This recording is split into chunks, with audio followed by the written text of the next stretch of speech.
This is basically a somewhat of a toy slash bank gumball machine.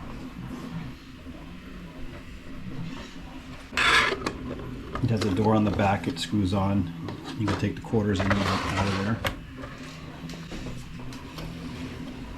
There's a lid that screws on the top. And the coin mechanism works. It only takes quarters. It won't go unless you put a quarter in it. And it'll turn in full revolution around, and then your gumball will come out. On the inside you can adjust the size to let one or more gumballs come out, or to adjust it for smaller things.